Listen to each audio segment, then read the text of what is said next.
Hi, guys. I think we have a pretty good show this evening. Let me know if you can hear me okay.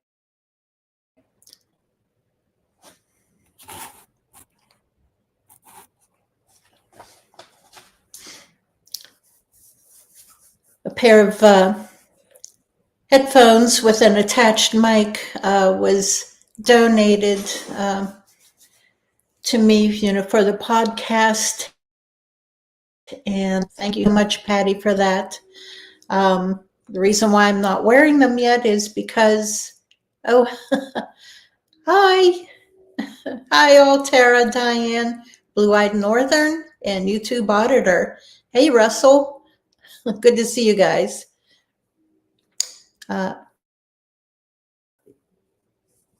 Patty had donated a pair of headphones with an attached mic for me, which may help with the audio because I was told that the audio may be a little low. Hey, Tennessee Cherokee. But I need to get the USB to USB-C connector so I can plug it into my laptop. Otherwise, I can't use it just yet. All in the works. Just have to wait for next week. But yeah, it looks like we have a pretty good crowd in here so far. Hey, Russell, YouTube Auditor.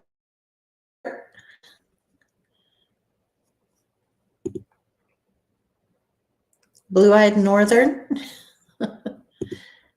Diane, good to see you in here. Tara, hi, good to see you.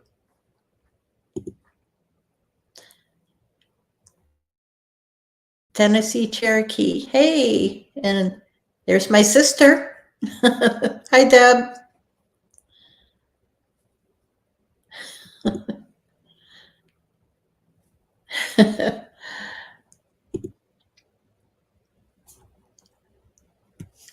Good to see all of you. We have an interesting, there we go. Should be an interesting program this evening, talking about the Pennsylvania's white Bigfoot, different reports. And there may be more reports than what most people know of because while doing my research, I dug up a couple more. Well, I knew about them, just I'd forgotten about them. So it's like, oh yeah, I remember those. So we've got, plus I sent out an invitation for some of our teammates to join us. I really hope that they can.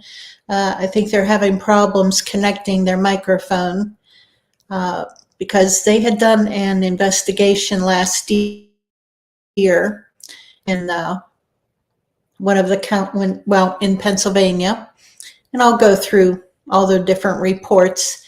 But since they had actually done the investigation, I would really prefer that they talk about it and share what they learned on their investigation with you. And so I hope that they're able to get the technical issues out of the way.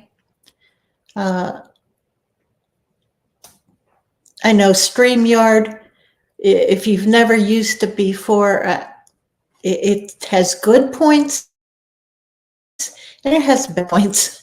And once you get over the kinks, it's okay to use. Not easy. I'm going to say easy because I'm still learning. There's things that I would love to do with it, but I can't as of yet. But tell you what, let's just, okay, we're 5 minutes in. Let's just go ahead and start and kick this off. I'm not as fancy as Woodwalkers or some of the other podcasts where they have introduction, a big intro with music and a fancy video and all. Sorry. I'm just not a technical person. I haven't a clue how to do that. If any of you have the know-how and would love to, you would like to donate your expertise in making a little introductory video, just a short little 20 second, 30-second video for our podcast. Yeah, I would thank you, give you full credit. I will even send you a t-shirt, one of our logo t-shirts as a thank you. Donations are gratefully accepted, and that reminds me, I want to thank everyone, all of our supporters and contributors. We have contributors who and supporters who contribute through both PayPal, directly with a one-time contribution, as well as our monthly supporters who send us a monthly little thing, which is, every little bit is appreciated. It honestly is. And right now it is very little. And I can be totally upfront with you right now. Our total monthly contributions come to, drum roll, $11. That's what we get every month. And like I said, every little bit helps. It honestly does. But we do have expenses. We have, especially coming up spring, summer, fall, we've got research trips. We've got investigations. We have gear and, electronics and, as well as, the electric bill to pay for, running, the laptop and everything else. Doing this, it's a labor of love. Whenever you get into this, no one, please don't even think that it's going to make you money. It's not going to. It's a labor of love. And any contribution, both monetarily and through Amazon Smiles, through the gifts. I think I included a link for Amazon. I have a little list of things that if you would like to contribute, you can go on to the gift suggestions on my Amazon thing. And if you want that link, I can put it below. But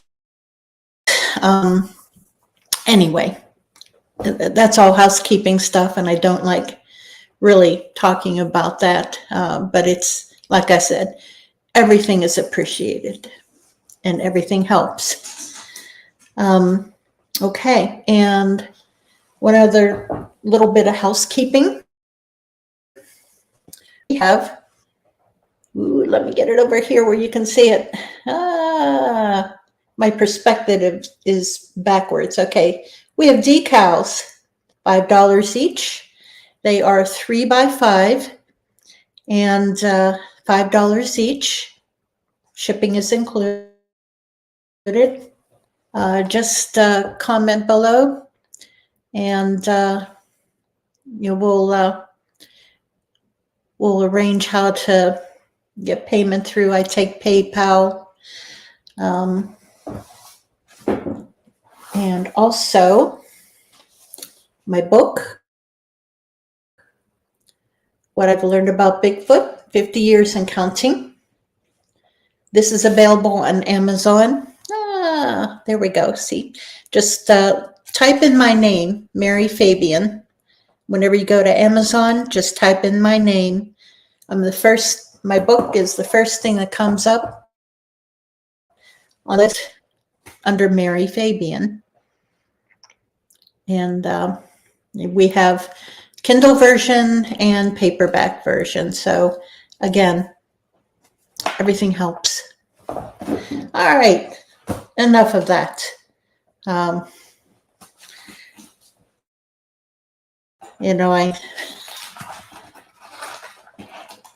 lot of times whenever I'm on these, I forget about talking about that, and I really should. I should, and I just forget. Anyway, Pennsylvania's white Bigfoot. How many of you have heard about, the white Bigfoot sightings in Pennsylvania?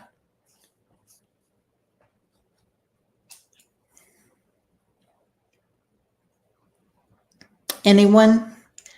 Of course, there's the famous Carbondale white Bigfoot, the video. That is on YouTube. And if you, just do a quick search on YouTube for the Carbondale, Pennsylvania white Bigfoot, or just Carbondale white Bigfoot, it'll come up. There's the original video along with a couple of YouTubers. I think Bigfoot Tony had gone over it and analyzed the video. And from what I've read, he thinks that it's real, and so do I. I've looked at it, and I am pretty convinced that that's real and not a hoax. So let me go over a list of the reports. There must be a pretty good lag here, and that's why, because I'm not scrolling down. Comments aren't popping up.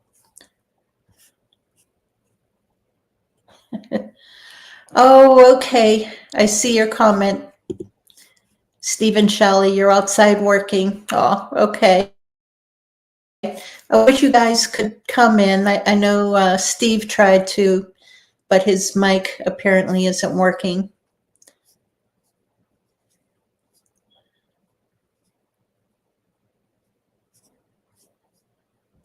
Let me go over you guys here, your comments. Hi, Gary.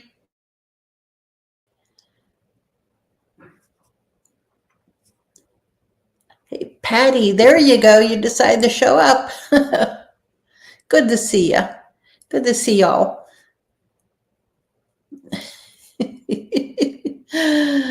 Oh.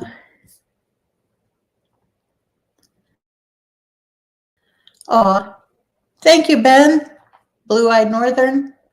I really appreciate it. I honestly do. Thank you. Yeah, Patty. Yep. Bob, good to see you. Melvin. Thanks, Bob. I appreciate it. Oh, okay. Thanks, Patty. Okay. Oh, okay. Blue-Eyed Northern. You've only heard about the white. That's the white thing in Alabama. The Bama white thing. Donna, hey.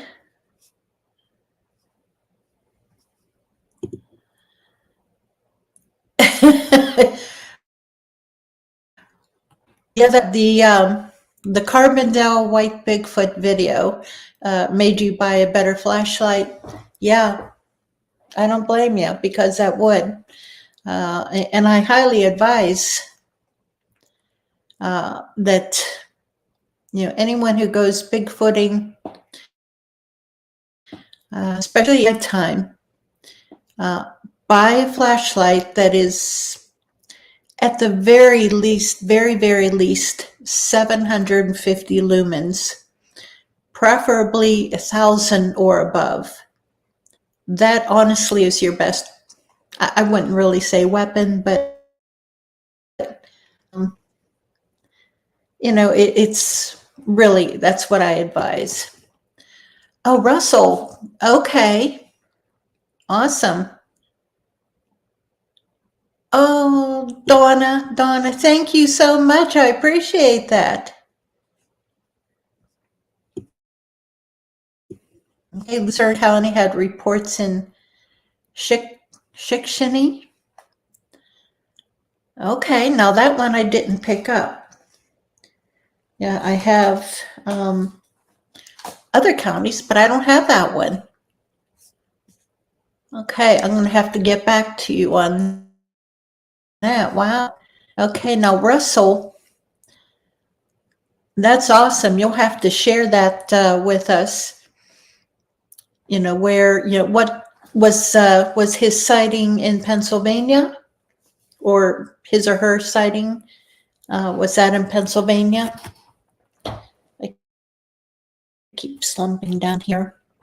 Let me adjust.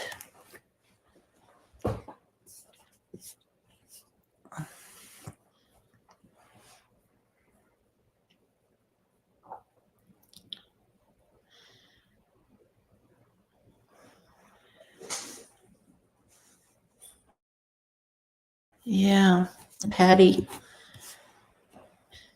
Yeah, but the Carbondale Bigfoot, his face suddenly in that small beam of light. Yeah, that'd shock you for sure. Okay, thank you, Russell. That's awesome. If you could send me that, an account, her account, I'd love to read it. Because it may correlate with another sighting. Can you share when that was? I'm not going to, ask for a location to be made public on here. That's for certain. But when was her sighting?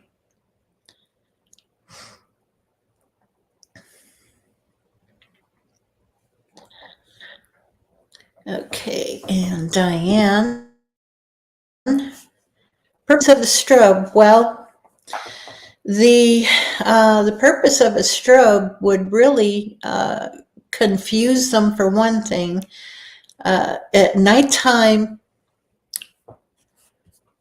Okay, Russell, thank you. 3-4 years ago. Great. I appreciate that information. Yeah, if you just, send me a little, and well, if I can spit it out, send me the information on her sighting. I would love to read that. Hey. Okay, Diane, you keep asking about the strobe. All right, at nighttime, their eyes are adjusted. Thanks, Russ. Their eyes are adjusted to the darkness. Their pupils are enlarged. So you see how the white, there's white in my eyes and everyone else's eyes. Well, Bigfoot at nighttime, there is no white. It's all dark, all black. If you watch the video of the Carbondale Bigfoot, I don't know why I'm clogging up. I must be allergic to something. But the eyes on that Carbondale Bigfoot is all black. It appears all black. There's no white.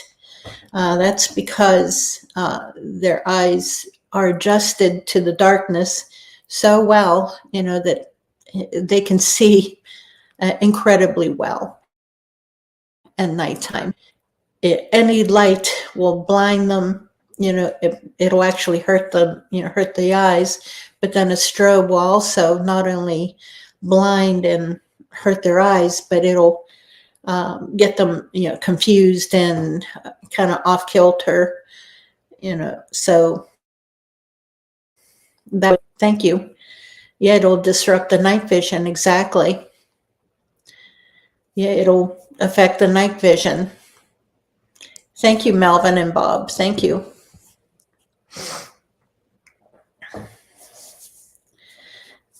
Yeah, it'll completely throw them off because, not only, just the constant brightness of a light in their eyes will hurt them and blind them, but the strobe effect, it's like double whammy, totally throwing them off. It'll, disrupt the night vision. It'll completely throw them off. But thank you, Melvin and Bob. I appreciate that. And thank you for the question, Diane. Good one. Yeah. Yeah.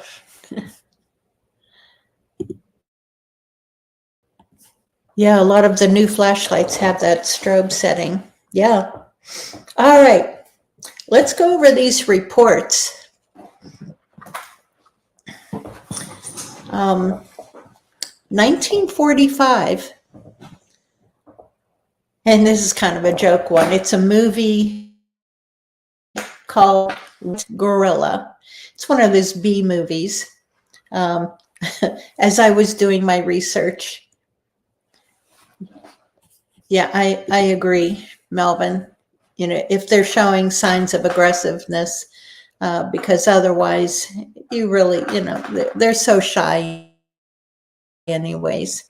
They'll hide behind a tree on the most part, no matter what.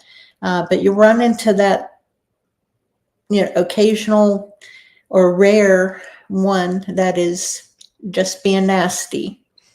And that's whenever you want to do that strobe, because otherwise you really don't want to do that. Again, be respectful to them. Okay, 1945, a movie called White Gorilla.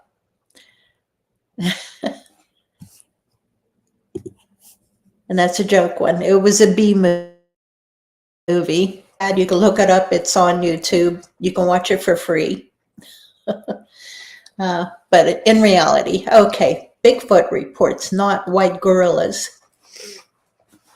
Okay, the first one that I came up with was in 1970 in County, Blakesley, Pennsylvania. There was a white Bigfoot, about 6 to 7 foot tall. Let me see if I want. Okay, it was a woman eyewitness. Let me see. Her report was its eyes were dark and spaced far apart. White hair covered the lower half of its face. There was pinkish skin around the eyes and forehead. It looked like its hair was a little longer on its head and hanging over its forehead, like bangs. Okay, and that was Monroe County, Blakesley, Pennsylvania, 1970.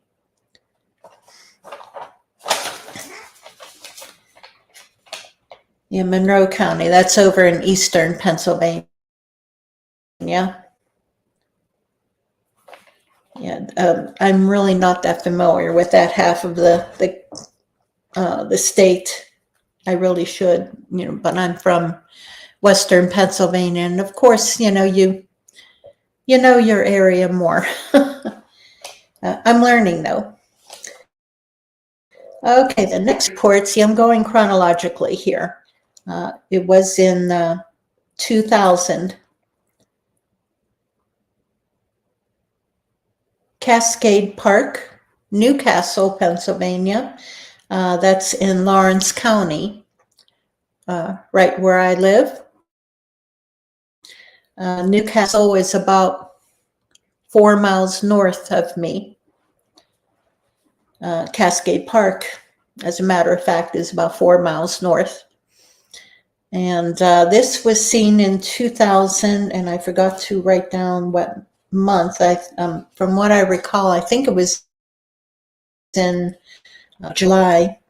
Now, this report came to our friends at Q, the Center of Unexplained Events, and Brian Seach. They actually had a drawing that the witness made for them. Apparently, the Bigfoot was standing in the tall weeds, and I really didn't see that much information on a report itself. The drawing was, of course, very rough. The witness wasn't an artist, but they got the point across, that it was very large and it was a white Bigfoot. Okay, Patty asks, would that be considered an albino if its skin is pink or maybe its eyes? I would think so, because otherwise, there's vitiglio or poliosis, which is the same thing, or piebaldism, and both of those are like patches of white skin and patches of white hair, and albino, that would be completely white, white skin, white hair, pink eyes, and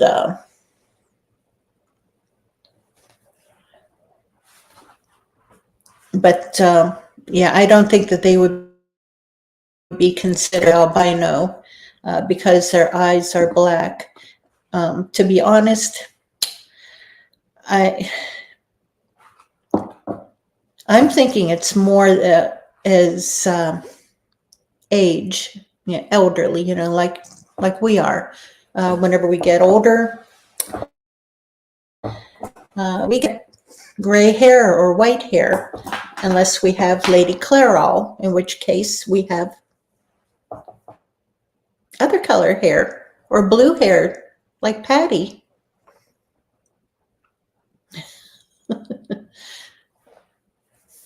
But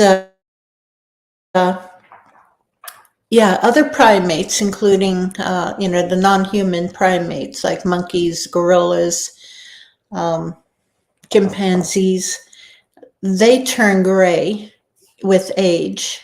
Thank you, Melvin. It's because one that I saw, and I forgot to write it down here, but it, in fact, I'll get to mine. I'll get to mine after this one. 2008 was the Carbondale, Lackawanna County, Carbondale White Bigfoot video. That one, let me see if I have it. That was, I don't have the month. But that one, if you've seen the video, apparently this gentleman, it's nighttime. This gentleman hears noise, hears rustling in his backyard or in the woods behind his property. So he takes his flashlight and camera and spotlights this white Bigfoot. And there's honestly only a few seconds. I'm trying to think exactly, probably around 20 seconds total before the Bigfoot moves out of sight. But you get a pretty good view of it. And I don't know how on earth he had the presence of mind to actually video it.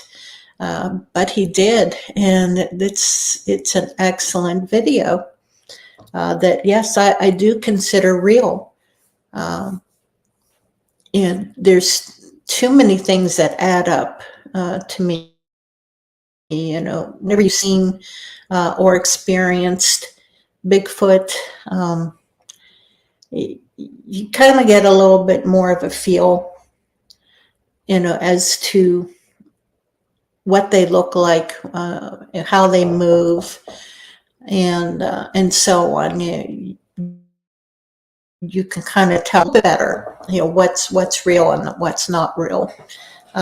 Plus, I used to review videos and photos for a large Bigfoot organization a few years back, before I started Pennsylvania Bigfoot Project. And it helped me to learn different tricks about photography, and how to break down a video as to if they're real or not. But AI anymore, that made it rough. Patty, I will get to your question in a little bit. I want to go over these reports. Okay, in 2017, now this is my report. I saw a Bigfoot, totally white or totally gray. He was a mixture of brown and gray. And I saw him here in Lawrence County. And he was walking down a hill. He wasn't running. He was walking behind a small herd of deer. And just, like I said, not running, but walking pretty medium fast pace behind the deer. And I saw him two more times. When was that? Last summer? No, summer before last, I think, or spring. And he's progressively more silver, very pretty silver, really sparkles in the moonlight. I saw him, it was daytime the first time I saw him. The next two times I saw him was late at night in under the moonlight. And like I said, his hair, so pretty, it sparkled in the moonlight, pretty silver. During the daytime, it showed as gray, but nighttime.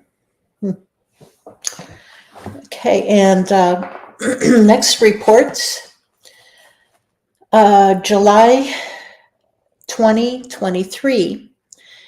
And this was Bradford County, Pennsylvania.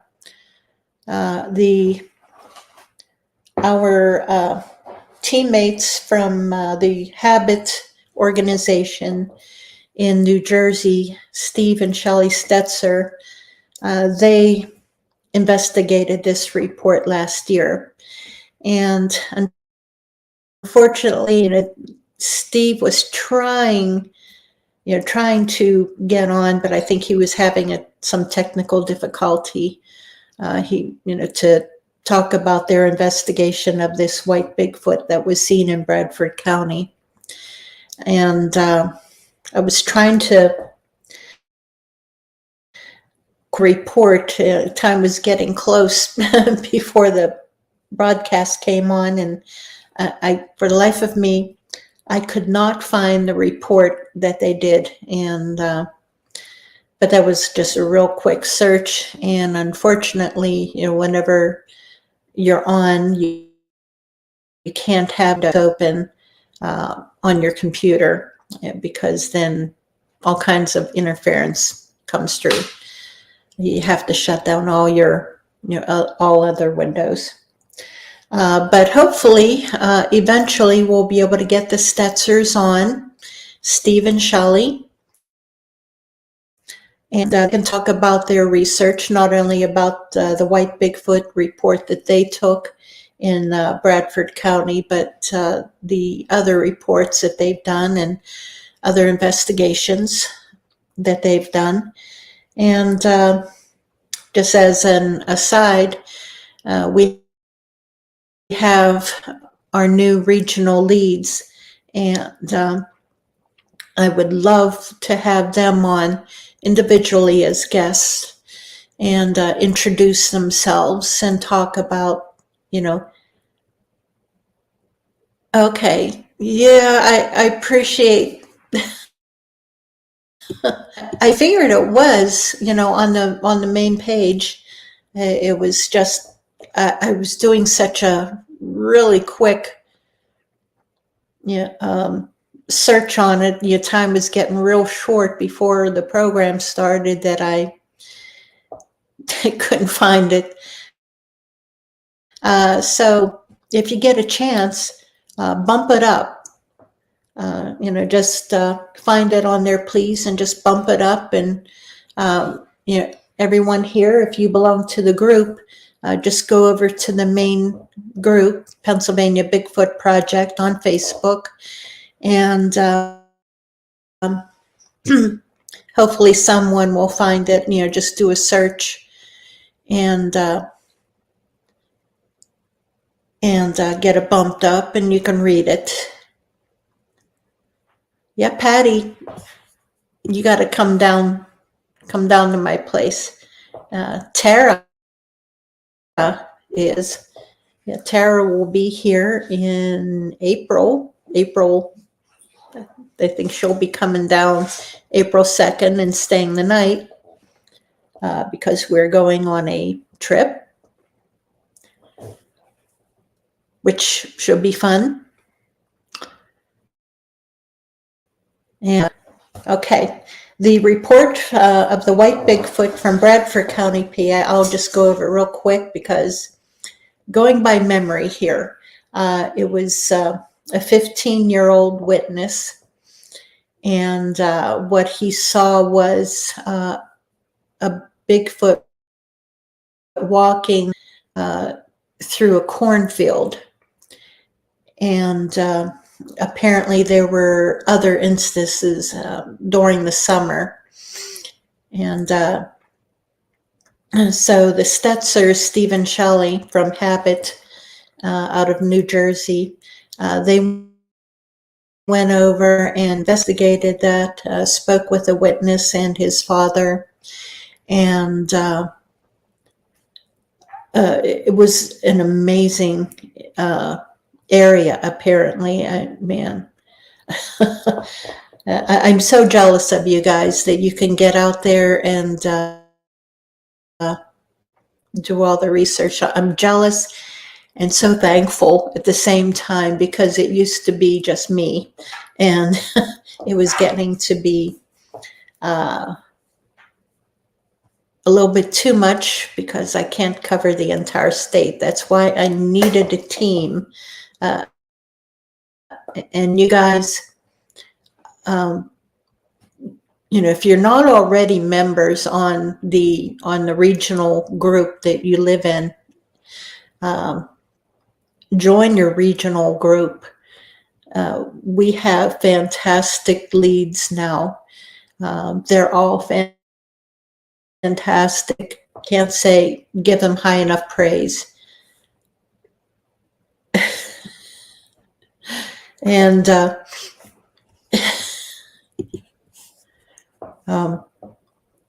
you join the groups. The list and the links are on the main group, Pennsylvania Bigfoot Project. Okay. Thank you, Steve. Okay. It was by a gas well. Okay. He pulled up on it with his four-wheeler by the irrigation lake. Oh, okay. Okay. Then I was mistaken about the cornfield. Interesting, because I was just going over the significance of gas wells, and I think that I told you guys about this also. Because I've done multiple investigations at gas wells, and it kind of got me thinking, it's not only those investigations that I did, I'd received other reports, multiple reports.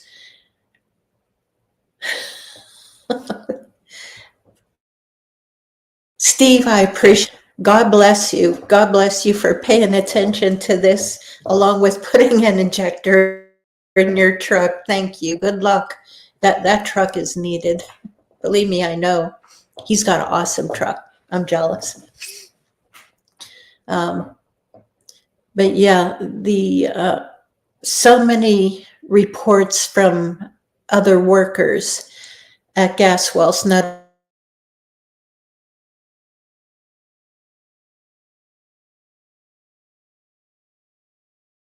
only the drivers, special, the guys go in and receive reports, not only here in Pennsylvania, but in other states also, that there's workers, truck drivers and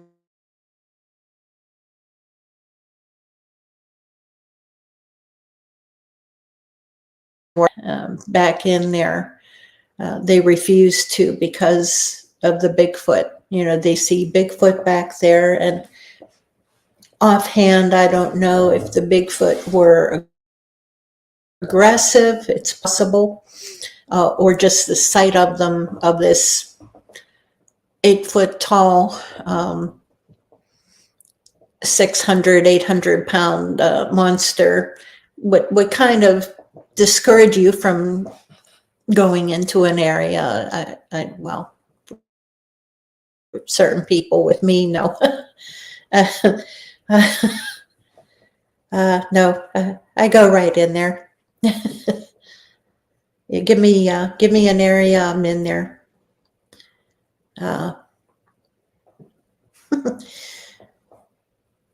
But the significance of gas wells, and I honestly, I had to dig.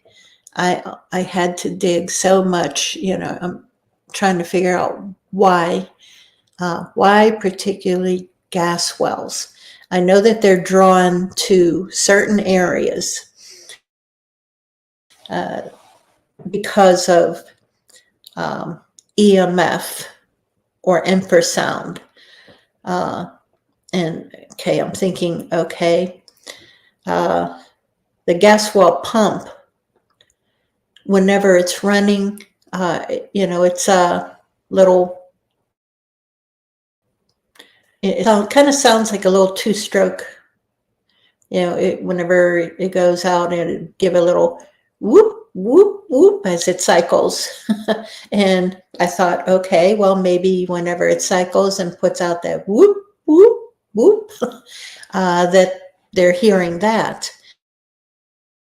And it's possible that could draw them in, yes. Another thing that I found, and like I said, I had to dig, the pipes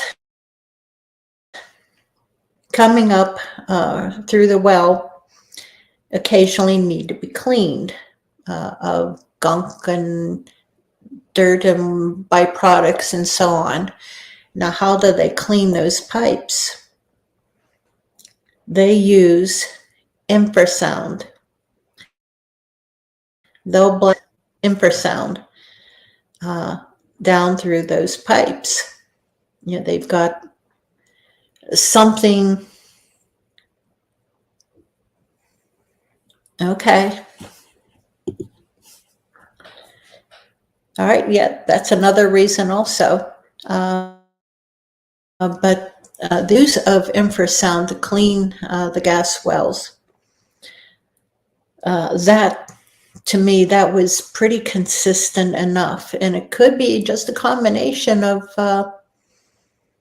salt, the gas well pump cycling and putting out that noise. along with the infrasound used to clean the pipes, or could be none of the above. We don't know. But, it's like the windmills, the wind turbines, whenever they put out infrasound. That's well documented. And that there's a lot of Bigfoot sighting reports around the wind turbines. And so, there's, little correlations there that, whenever you're in this, you got to dig, as to, the reason why. A friend of mine always used to say, think like a booger. And that's what they call Bigfoot down south, boogers, wood boogers, Booger. Think like a booger. Put yourself in their place. Well, what is their motivation for doing what they do?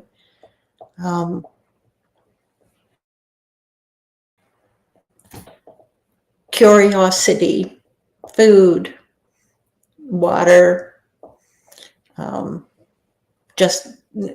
again, it's curiosity and food, I think, are the primary things that draw their attention.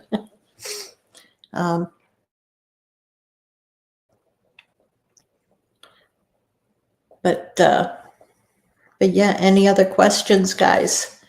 So far, those were the only Pennsylvania reports that I found.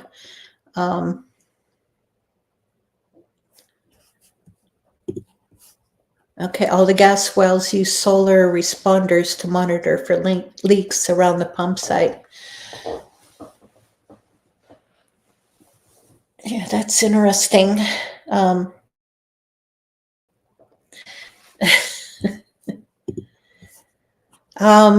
Yeah, as a matter of fact, there were two guys who used to say that. Not only Kumbo, but Bear. Bear always said that also. Think like a booger. It was Bear from the Bigfoot Outlaws.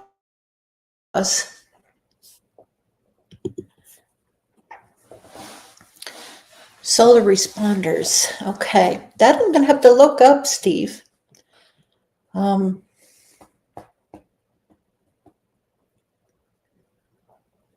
Yeah, I want to dig into that a little bit more and study that.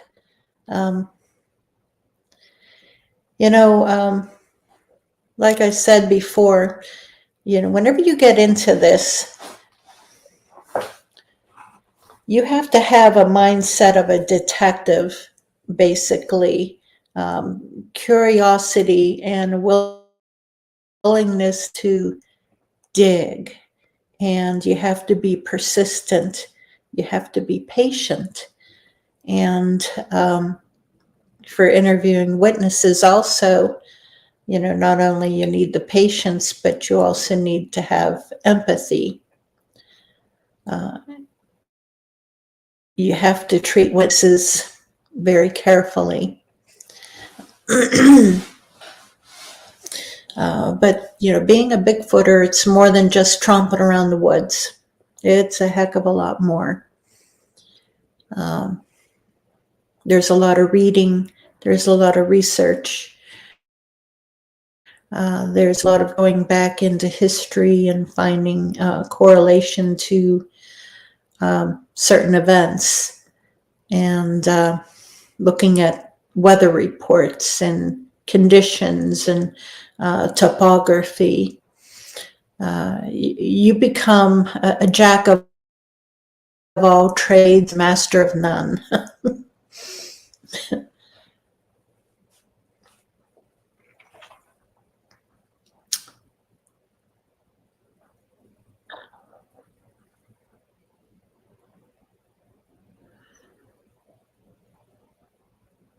Okay, yeah. I'm looking, Steve, at what you said earlier also, that he saw it at a gas well. He pulled up on it with his four-wheeler by the irrigation lake. Interesting. Yeah, because another friend of mine out in Oklahoma, I think it was his first sighting, or one of his first sightings. He used to drive a truck monitoring the gas wells out in Oklahoma, and he had to monitor the gauges and document gauges and report in. And he had gone out there and took all the information off the gauges, at least I think, from going by memory, and went back to his truck because it was cold, and went inside. Yeah, Deb, I think it was his first sighting. And he was sitting in his truck, working on his paperwork, and out of the corner of his eye, he noticed movement, and saw a Bigfoot back in the back of this the gas well pad, and it scared him to death, especially whenever it came up. He said he looked down, pretending to sleep, because he was afraid of it, and it came closer. It came up, I think, almost to his truck, and was looking in at him, and scared him less. But he was trying to get his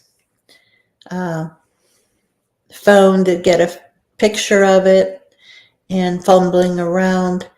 By the time he got the camera up, it had moved back into the weeds, and he was able to take two shots with a couple shots with his camera. And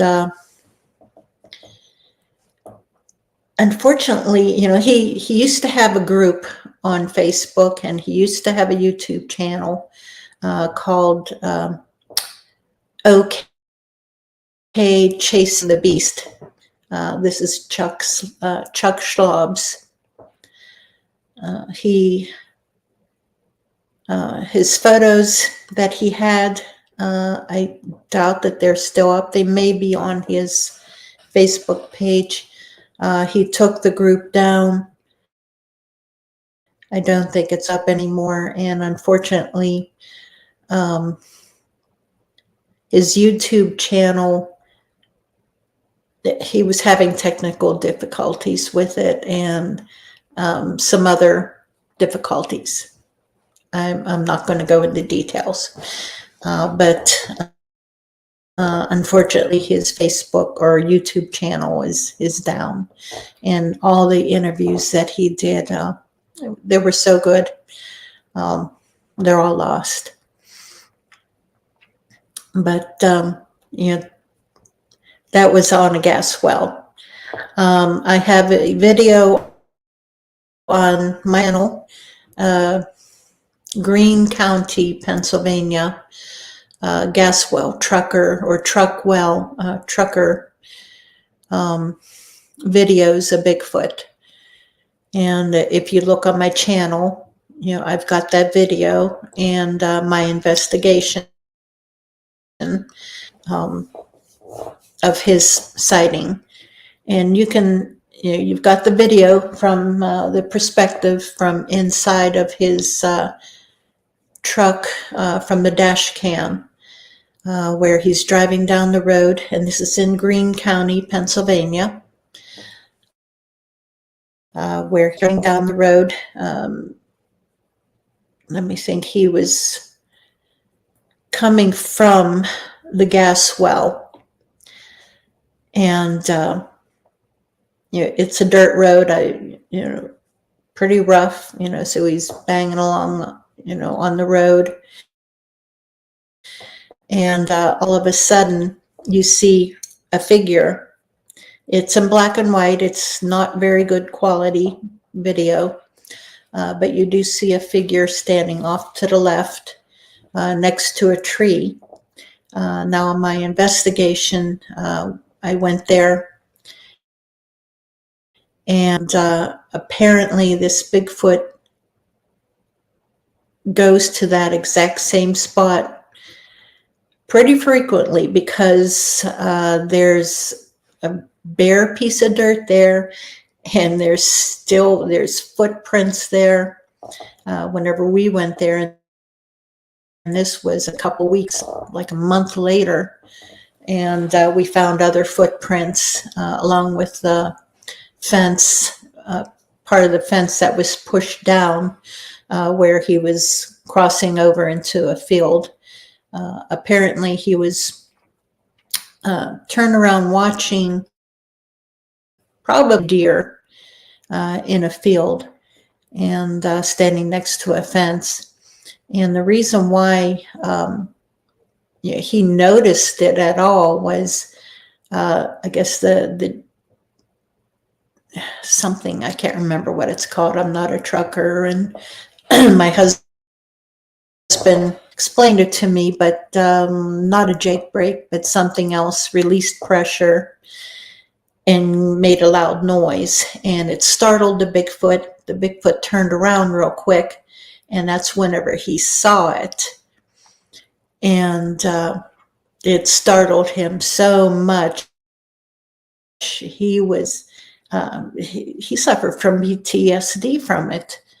And whenever I spoke with him, he went over it with me, showed me exactly where it was standing, and we were able to figure out how tall it was by the tree that it was next to. And we measured up. It was right around the 8-foot mark. So that was a big guy. There is an elk farm nearby, and apparently the Bigfoot were raiding the elk farm way too frequently, stealing taking the young elk and the calves.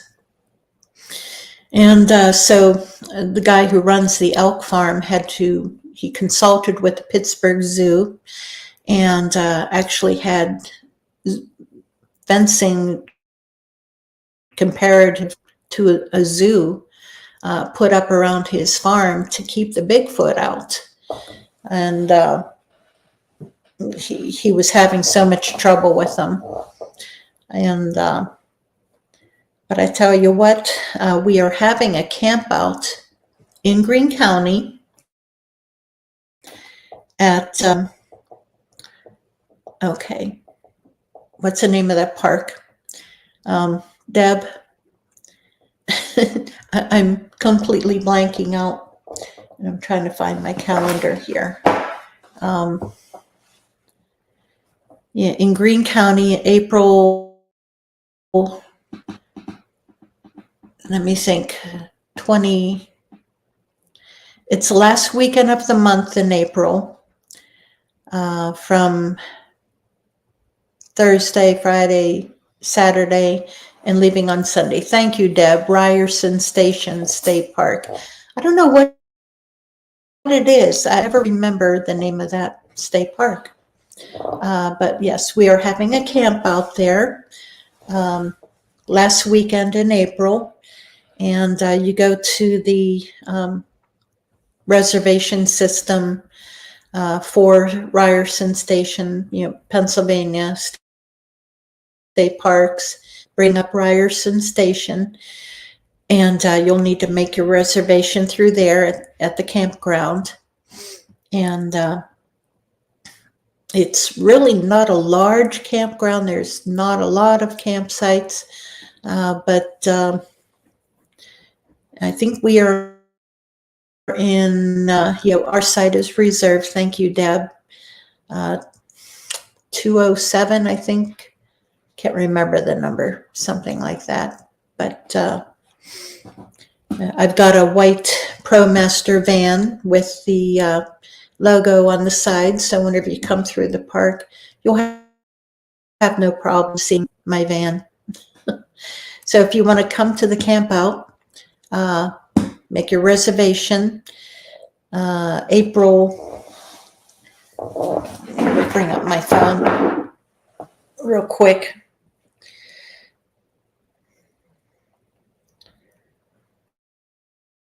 Go to my calendar, February, April. Okay, April 25th, 26th,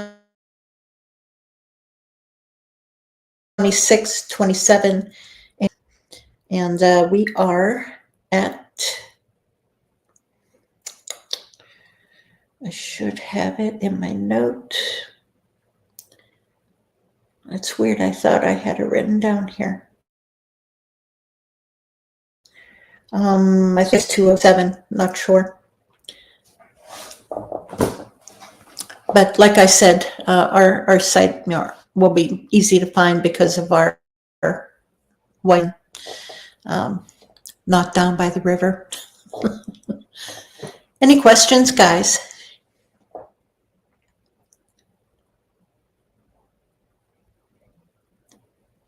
Throw in your questions, please. I want to hear from you.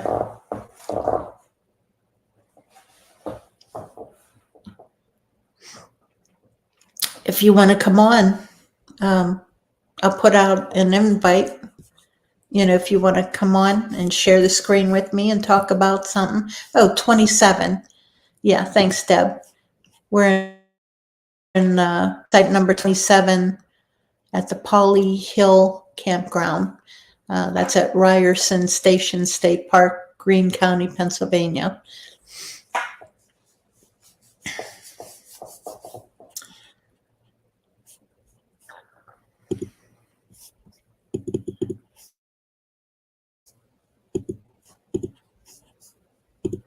Yeah, if you want to come on with me and come on screen with me and talk,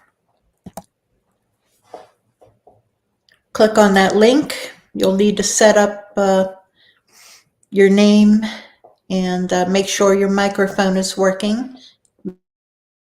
Make sure your camera is working. You'll need to close all of the other windows on your screen if you're working from a laptop.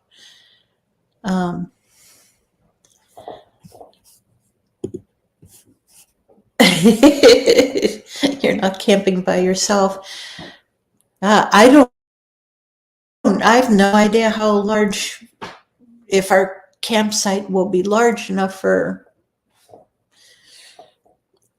I don't know. Oh, thank you, Ben. I appreciate that. I'm glad you're enjoying the podcast.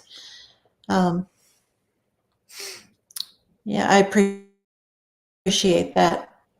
If anyone wants to come on and talk about their sighting or talk about whatever,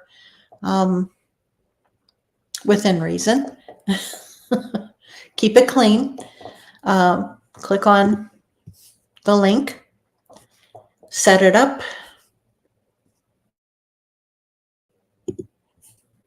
Set up your name and make sure your camera and your microphone is working, and you can come on with me, and we'll talk about whatever. We'll talk about Bigfoot, basically, is what we talk about. Although really, what was it, my second podcast, we were talking about the aliens seen at the Miami Mall. And boy, I tell you, I've been watching a few other videos recently from being done who are investigating that. Anyone else that's following that. Miami, Florida, the Bayside Mall. There were 10-foot tall aliens seen coming out of a portal. And if you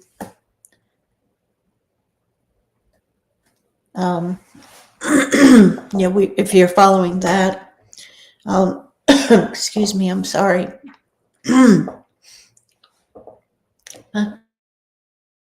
I must be alert to something here. I don't know what it is.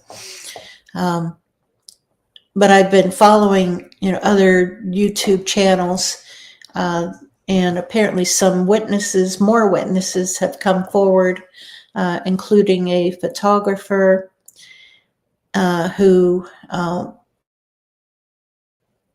think took some photos of where, and he reported uh, a couple teenagers. He said what looked like teenagers walking over and taking something out of a suitcase or briefcase and plugging it into an outlet, and it made off a humming sound, and it put out flashing lights, and it looked like a portal was opening, and then out stepped this 10-foot tall. He didn't call it an alien. In fact, the other witness that came forward, he didn't call it an alien either. Just said it was 10-foot tall, and all he said was creature. He didn't describe it. I wish that they would go into more detail and actually describe it, because the actual video that came up, it's very poor, of course, because it was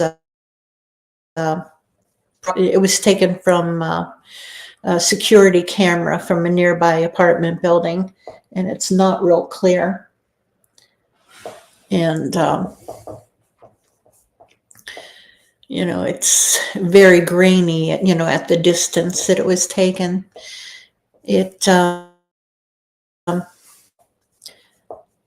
It's just fascinating to learn, a little bit more as to what's going on there, and makes you think.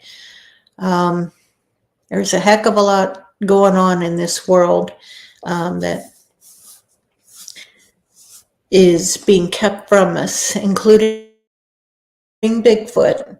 The government is coming out little by little with the alien UFOs, but I think there's an agenda there, why they're coming out with that. And I'm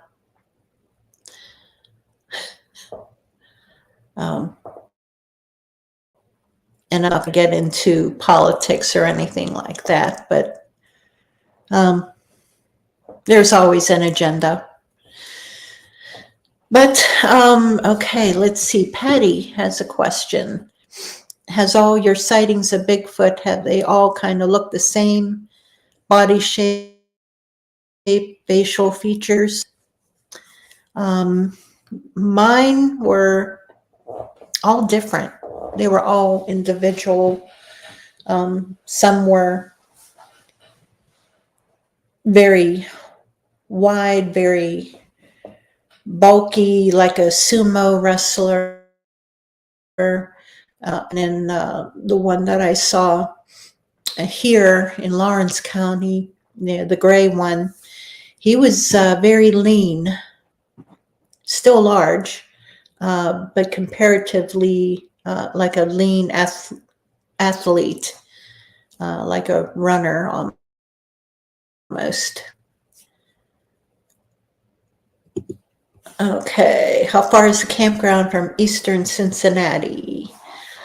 That would be, I would say, okay, you would be traveling Route 70 to basically the Pennsylvania border, and maybe from there to the campground, maybe an hour.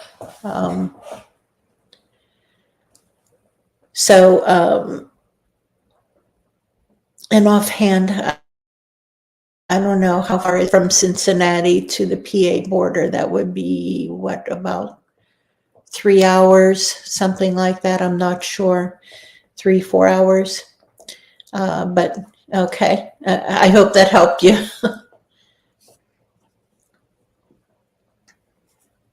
Okay. I think Bigfoot travel through porters, or are they from this earth? Good question.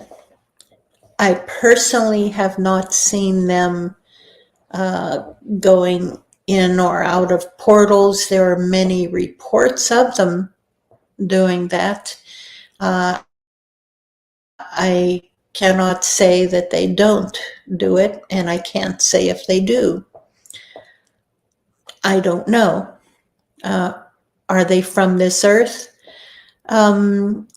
Personally, I think, in my humble opinion, that they are descended from the Nephilim. That is the fallen angels. If not from the Nephilim, then from something similar. Because the Nephilim were fallen angels. They are not good because they had evil intentions. The Bigfoot, they are,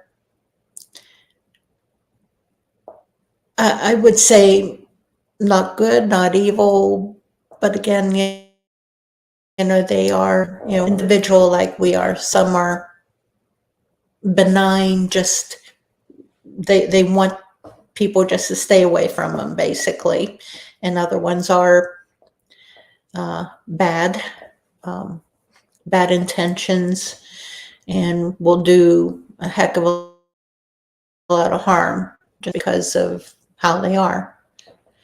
But as for, I think that they are descended from, maybe not Nephilim, from something similar, but maybe on the neutral side, maybe good side or neutral side.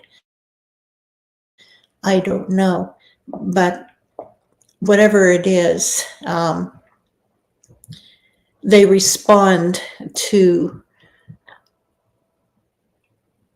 things, stimulus and certain words from the Old Testament.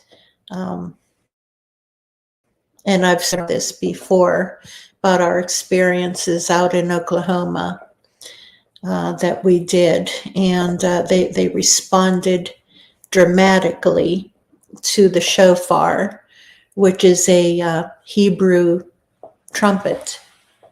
They talk about it in the book of Joshua. You remember your Bible stories about how the walls of Jericho came down. Joshua and his army and the high priest marched around Jericho 7 times 7, and there were thousands of them, 24/7, marching round and round and round and blowing the shofar constantly. And we did experiments out in Oklahoma a few years ago with Kumbo.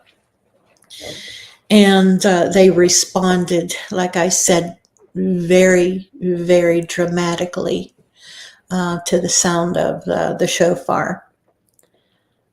And that kind of convinced me that what they are. I think that they are not totally 100%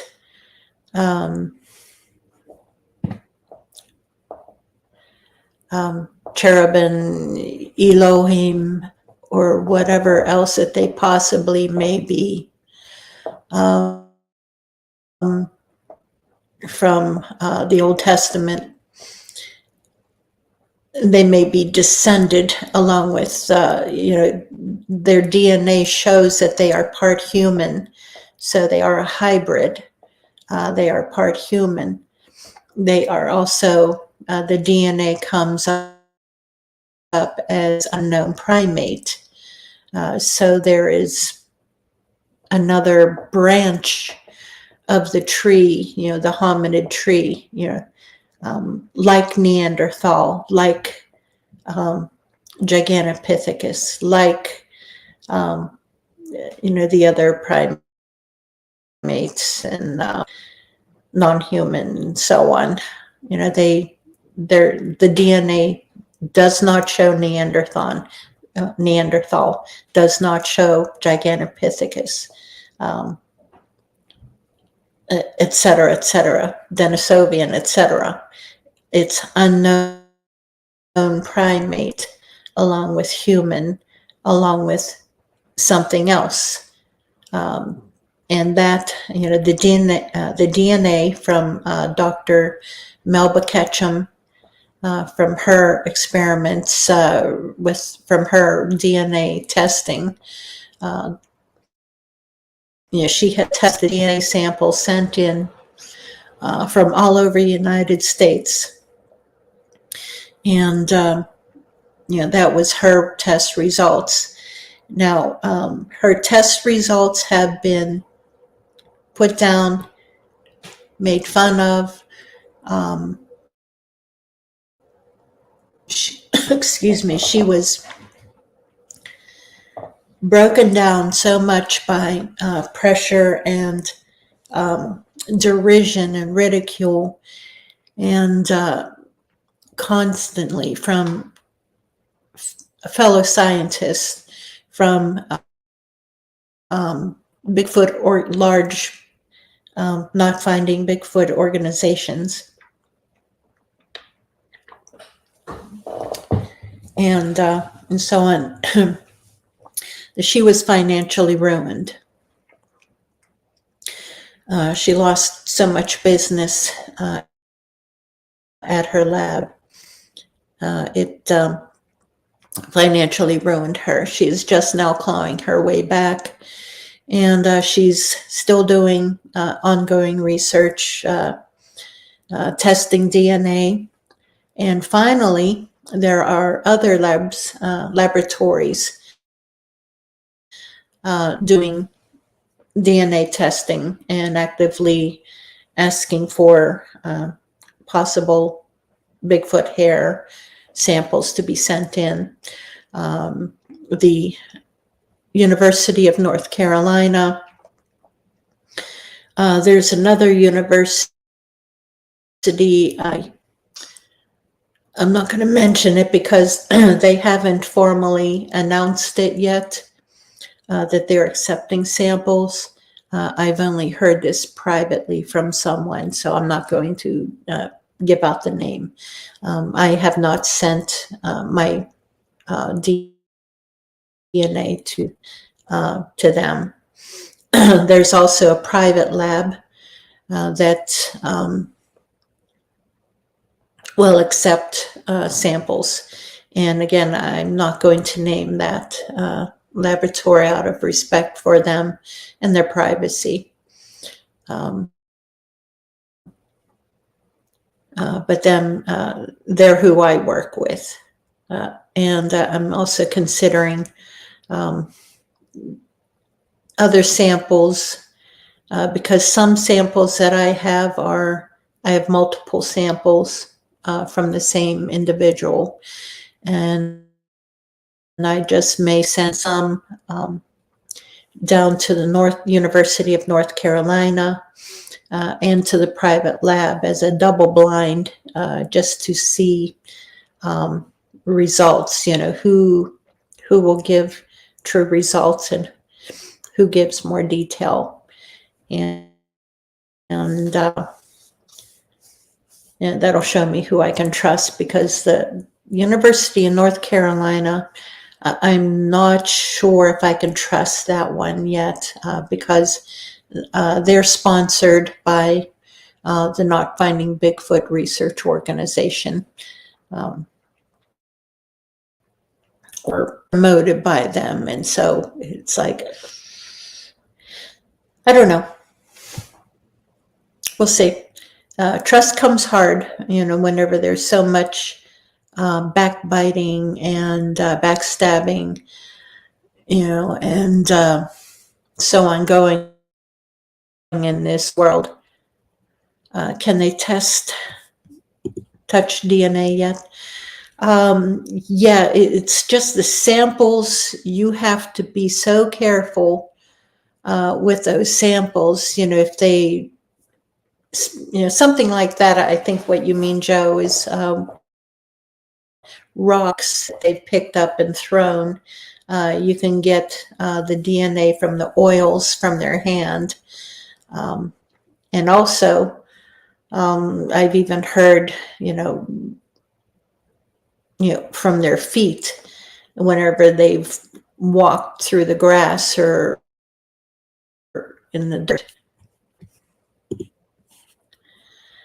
Okay, have you ever drawn a picture or had someone draw a picture of any Bigfoot you've seen? So curious of what they look like around our area. Me personally, Kumbo's rocks. Yeah, I know.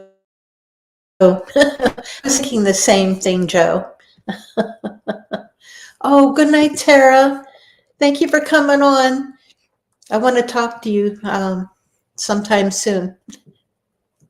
Good night. Okay, get back to Patty's question. Personally, no, I haven't. Mainly because the one that I saw the closest was the first one that I saw, and that was over 50 years ago whenever I was a kid. And I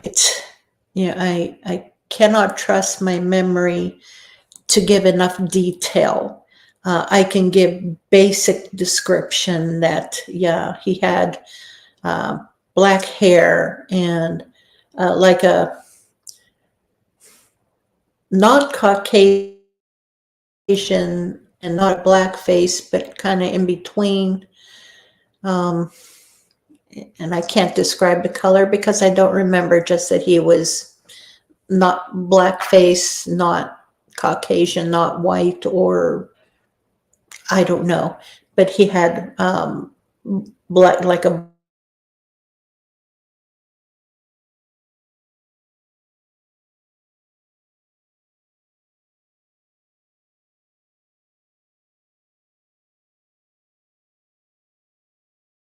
black beard or more details than that. I truly wouldn't be able to give that to an artist because I can't.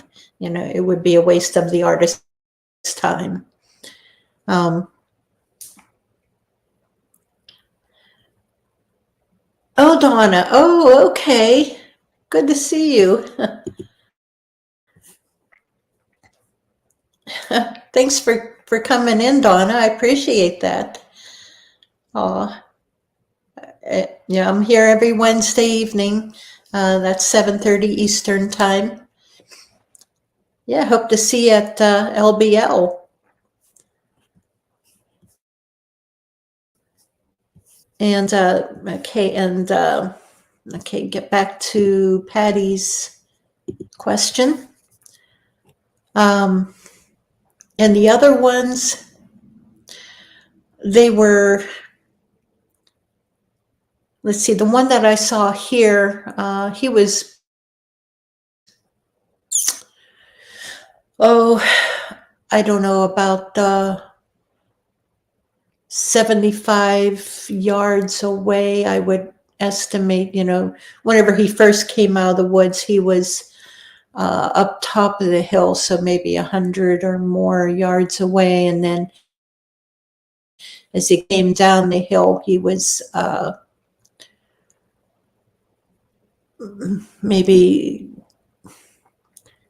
75 yards. And I really wouldn't be able to give facial features, just general athletic build, around 7 to 8 foot tall. and silver or gray brown hair. That was whenever I saw him in the daytime.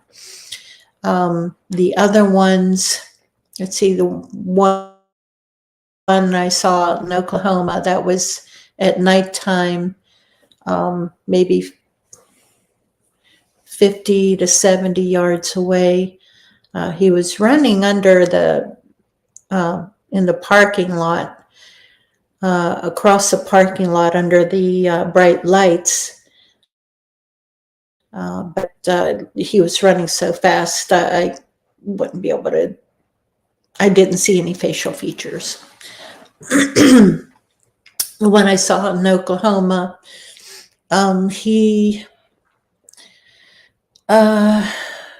Ohio, I saw him for such a short time.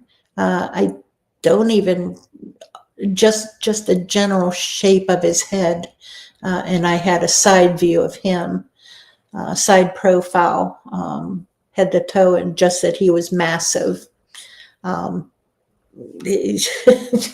He was just plain massive, pure black and massive. At least, I always say at least 10 foot tall, probably closer to 12. He was massive. And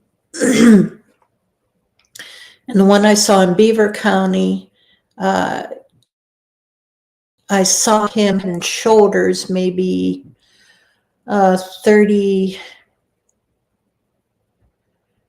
to 30 yards away, something like that. But he was silhouetted. I only saw a silhouette because the setting sun was behind him. And was the color of his hair, in the sunshine, it was like a, you know how an Irish setter looks, under the sun, like a reddish gold color, or a person with red hair, it's like that reddish gold, it sparkles in the sunshine. It was that pretty. Like I said, I described, his hair was very pretty. He was an SOB, but he was very pretty. Joe asks, do they hit your house? Yes.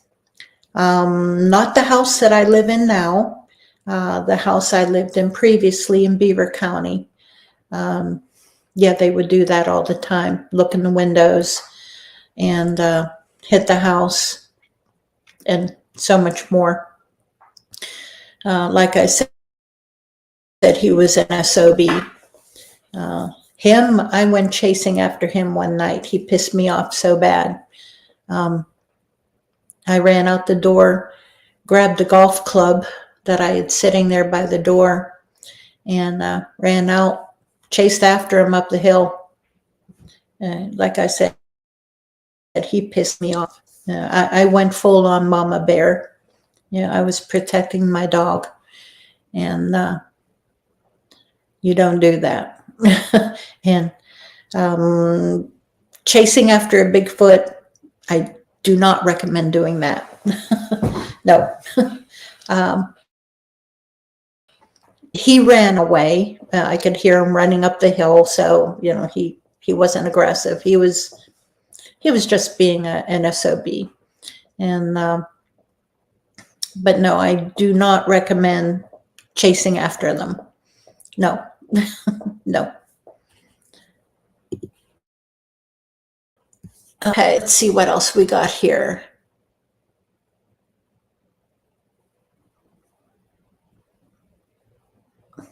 Okay. Oh, thanks, Deb, that you already mentioned that. You remember my page years ago, but it went away. Well, it's still under Pennsylvania Bigfoot Project, and I talk about it in my book, Joe, quite a bit.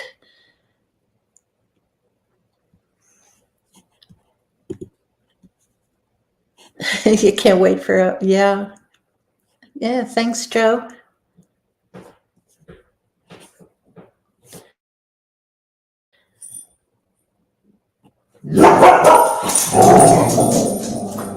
Yeah, that's Sinead. Yeah, she'll jump up on my chair behind me and give everyone a brief look of her, but she hasn't done that tonight. She stayed. I have a blanket on the floor for her to lay on and been laying on that. Yeah, you being a guard dog. Huh? You being a guard dog. Good girl. Good girl. I think she heard my husband walking around upstairs. Good girl. Yes, good. Good dog. Yeah, if she jumps up, she'll show herself. Bigfoot outside. Oh, just a bee.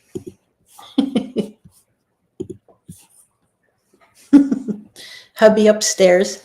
Yeah, there's Bigfoot around here. I've seen the sign, and of course seen the one around. You know, like I said, 3 times I've seen him, and pretty much he leaves me alone.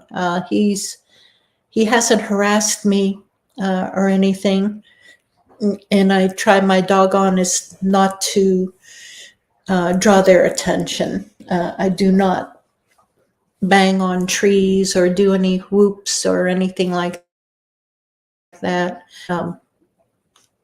I don't do it, especially around my house, and I won't do it around anyone's house. And I really don't do it out, on investigations. Although I will occasionally do a whoop or a whistle, but that. I really don't go in for the calls and so on. Number one, because if you don't know the language, don't try to speak it. Just a simple whoop, it's in a whistle. Those are pretty common enough that they're inquiries as to where are you and so on. But like locator calls, anything else than that, do. I've had enough of them coming in on me, aggressive, and so on, that I really don't want to draw their attention. I don't want that again. Whenever I do go out on research and I know that they're around, I try to act like I'm not aware. I will, sit around the campfire, but I will face away from the campfire, like side on, so my night sight will not be blinded or ruined by the campfire. That way I can see without, any electronic equipment or anything. And usually, anymore, I don't need to carry, my night vision. I've got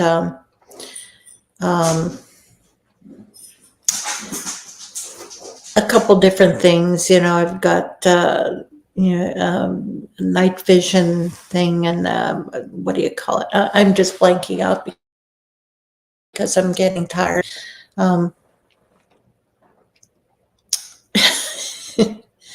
The other thermal. Geez. Yeah, I've got a thermal thing that I can use, and I have used it. I find myself using things like that less and less because the more that you depend on things like that,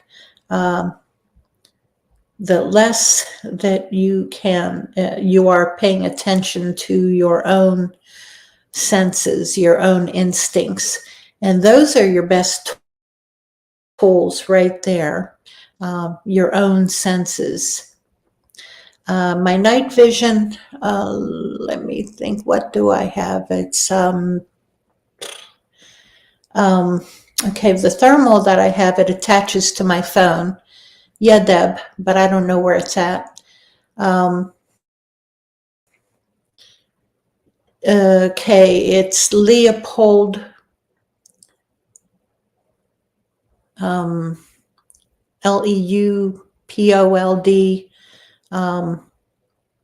It's a thermal. And then the night, oh no, the thermal is FLIR. It attaches to the phone and goes through your iPhone, or if you have Galaxy or whatever else, Android. They also have an Android version. The night vision is a Leo, Leupole, and I'm blanking out on which one it is, but I was lucky that I could afford that. I picked it up not dirt cheap, but about $150 cheaper off of what they normally sell for. So I lucked out on that.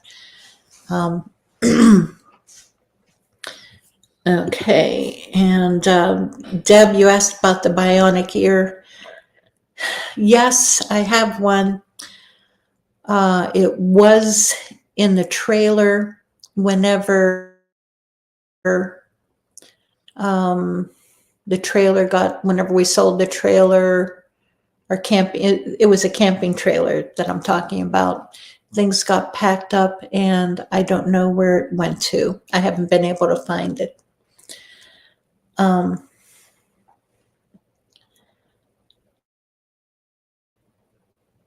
Okay, and let's see. Okay, whenever I go out at night, Patty, at least here at home, I don't use my flashlight. And of course I don't use the thermal. Okay, you've had a big black bear in your yard. Yeah, we had a mountain lion in the area too. I depend more on my own senses anymore. We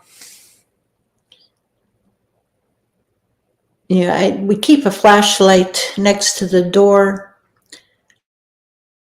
But whenever I go out, outside at night, taking her, Sinead, outside, I'm limited to the light wherever the light hits. If I depend on my own night vision right here without using a electronic device, I'm able to see further and spot movement further out. And so I depend on these. I depend on my senses more. Okay. You finally seem to not mind audio recorders. Yeah, because on the most part, I don't think they mind them. Sometimes they will fool with them. They can even disable them along with any camera, of course, any electronic equipment.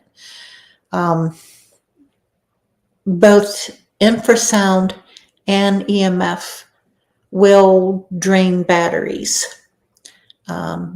It'll also interfere with the electronics, so you'll get fuzz and everything, and interference on your camera. And again, it can drain the batteries. But audio recorders, yeah, I haven't had that much luck. I know out in Oklahoma, we put it out. Every time we would come to a stop, every place that we went to, and there had to have been electronic interference because we only got one short clip,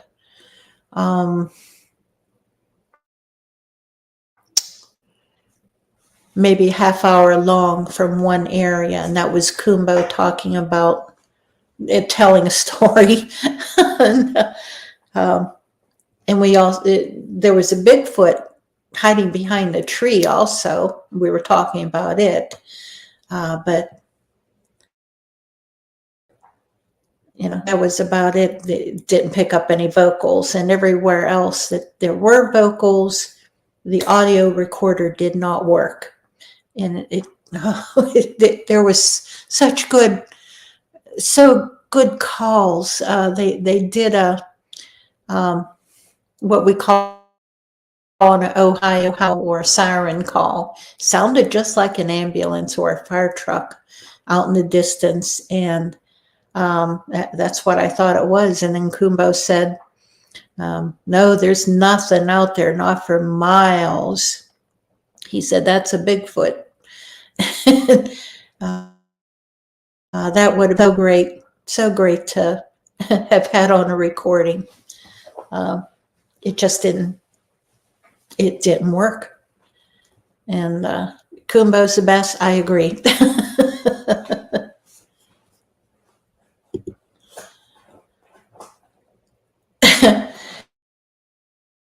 Yeah, I'm the younger sister, and but I protect my older.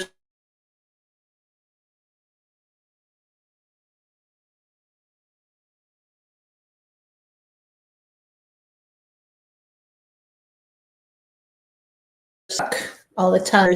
I stayed with her at the truck and watched over her. And whenever the one time that she did get out,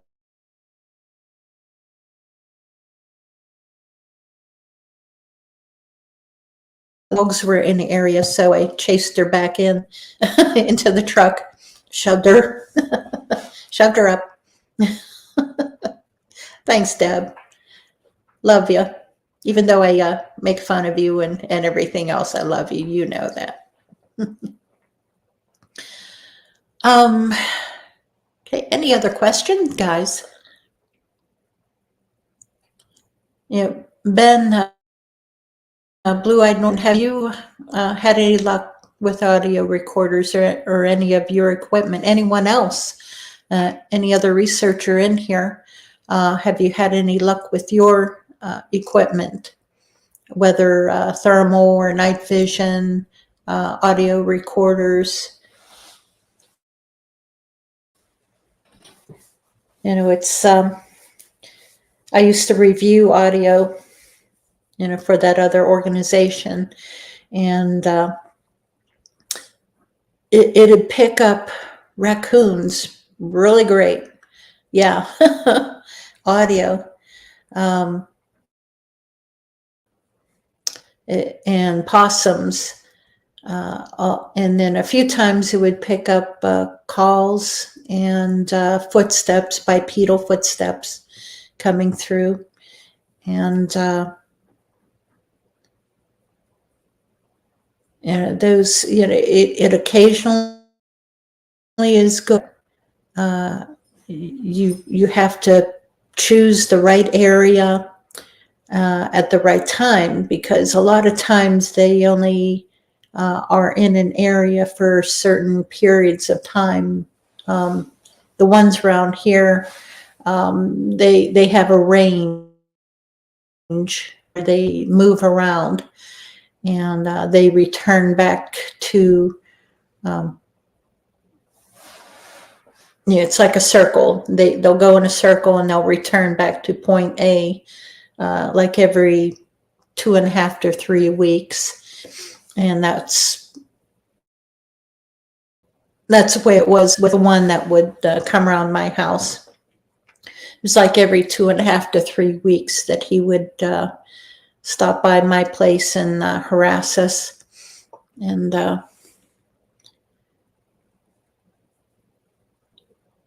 we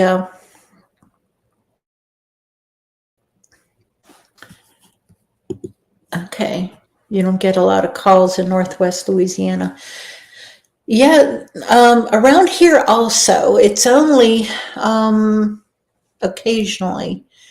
And of course, it's only very late at night, like around magic hour, 3 a.m. And right around this time of year, they are a little bit more vocal. But again, that's like around 3 a.m. and occasionally. I don't bother putting my audio recorder out here because the calls just are so. I would pick up more coyotes than anything. I've caught them calling in the coyotes, on a coyote hunt. Yeah, very vocal in Alabama. I've heard, especially whenever the right person calls them, like Kumbo. He's got those calls. He's got the calls down pat. If there's a booger in the area, yeah, they'll on Kumbo. Yeah, I would. Yeah, if I knew his calls,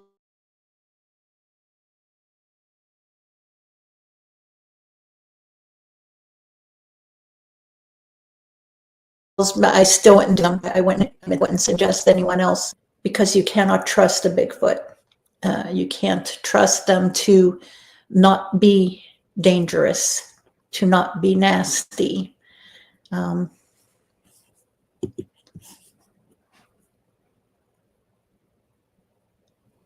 Okay. Yeah. Yeah, I've heard them here, hollering with the coyotes. It's just, they're hard to pick out, but yeah, they'll do a whistle first, and that whistle will set off the coyotes, and then occasionally you'll hear another one joining in with the coyotes just to keep them going.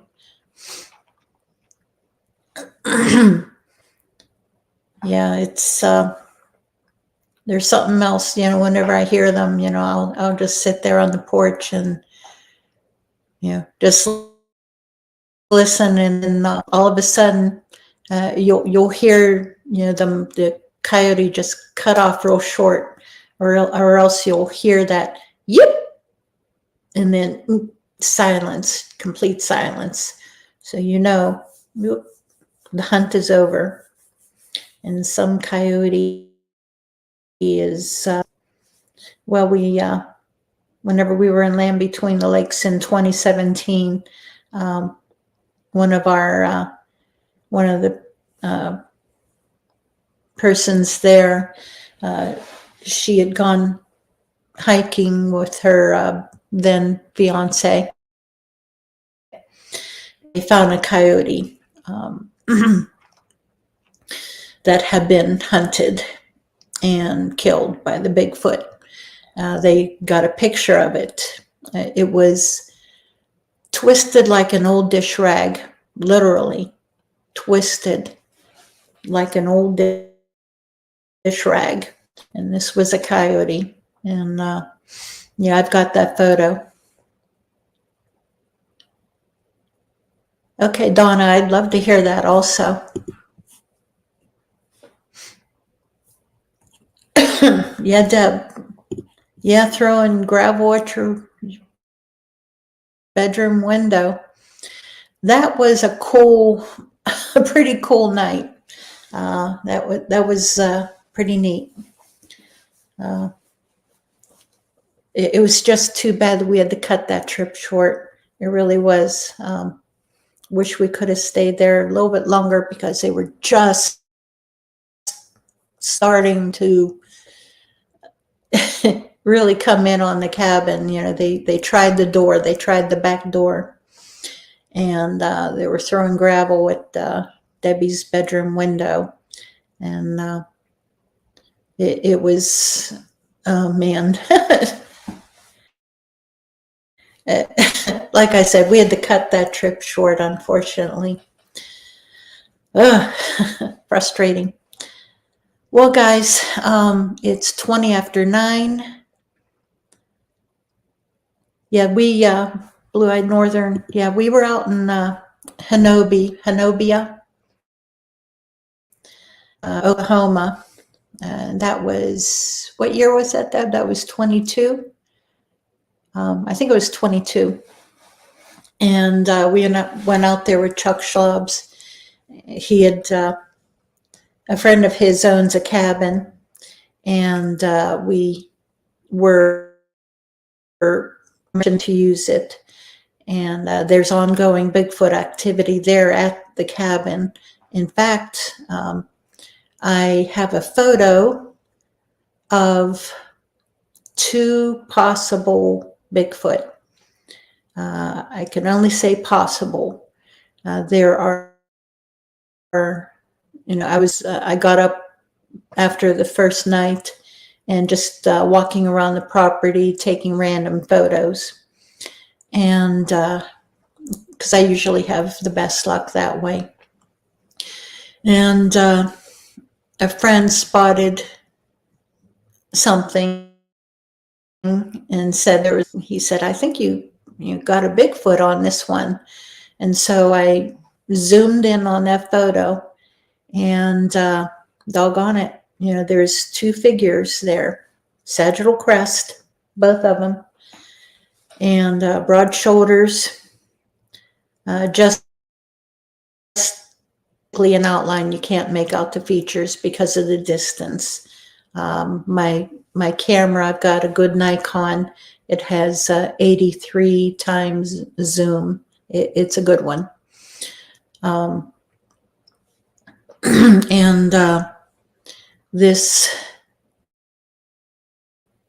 the following day, Chuck and I walked over to where the 2 figures were, and I took a picture, from the same angle where I was standing, and there was nothing there.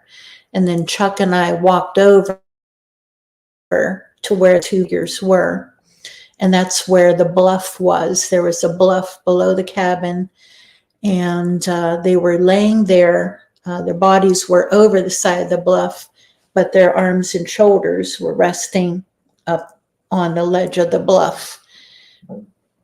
Excuse me. And they were just, so that's why the picture only showed head and shoulders of 2 of them. And, like I said, both of them had sagittal crest. I put that series of photos, it's on the YouTube channel. So after this podcast is over, scroll through the rest of the videos that I have up. This one, it'll say something about Oklahoma, Honobia, Oklahoma, or 2 possible Bigfoot on picture of 2 possible Bigfoot. But it's, take a look through it. Plus the Greene County trucker in Greene County, PA, takes a video of Bigfoot, something like that. That would be further down, because that investigation, I think, was in 2018.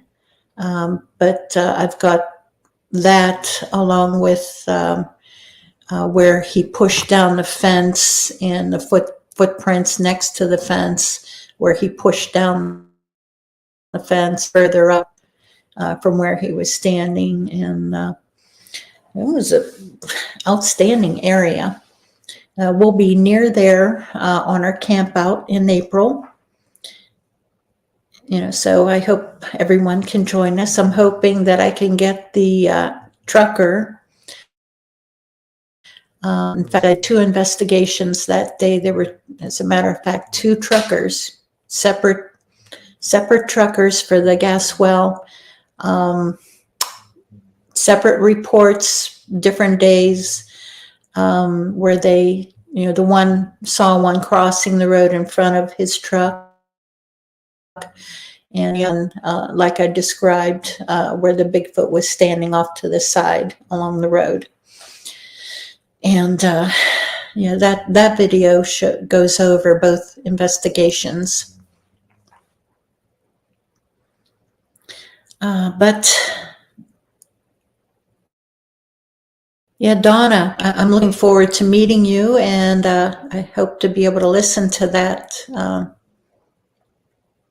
Your recording. Love to hear it.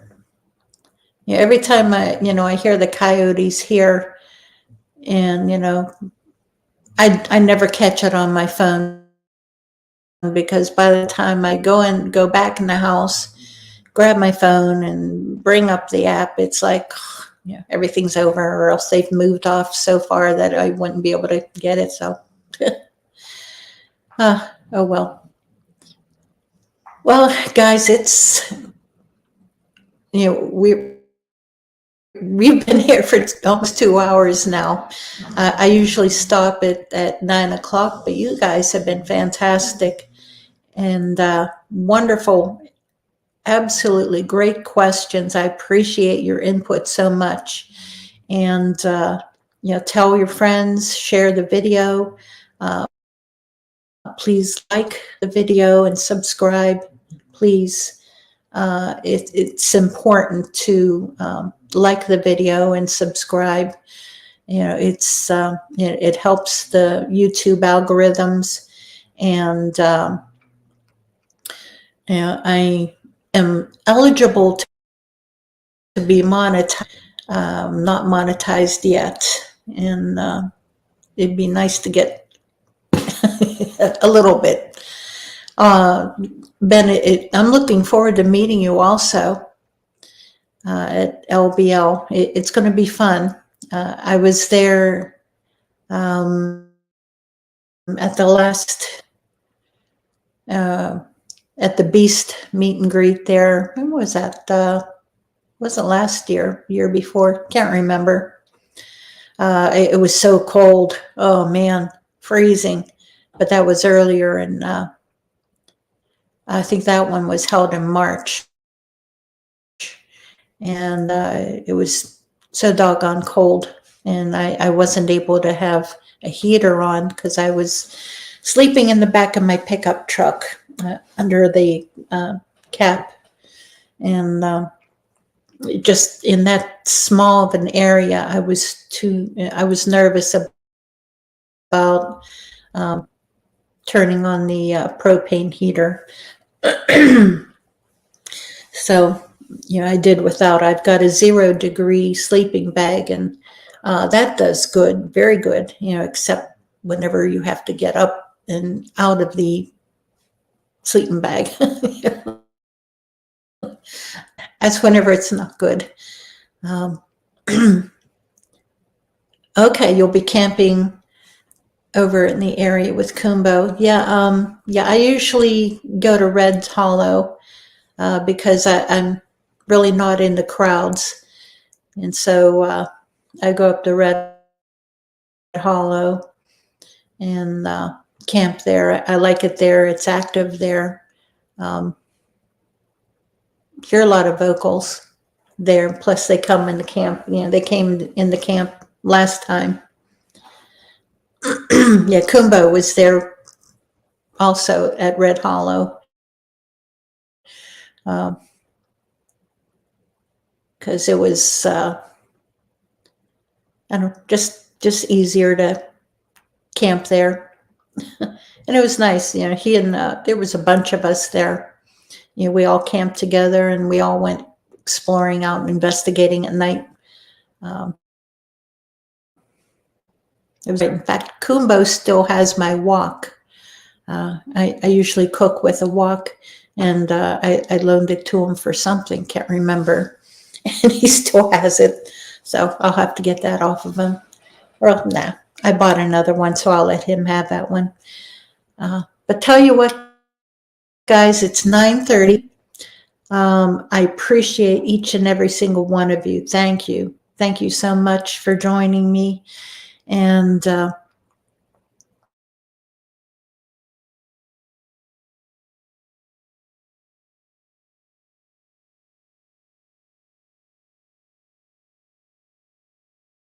yeah, I do appreciate it. We have this podcast every Wednesday evening, 7:30 p.m. Eastern Standard Time.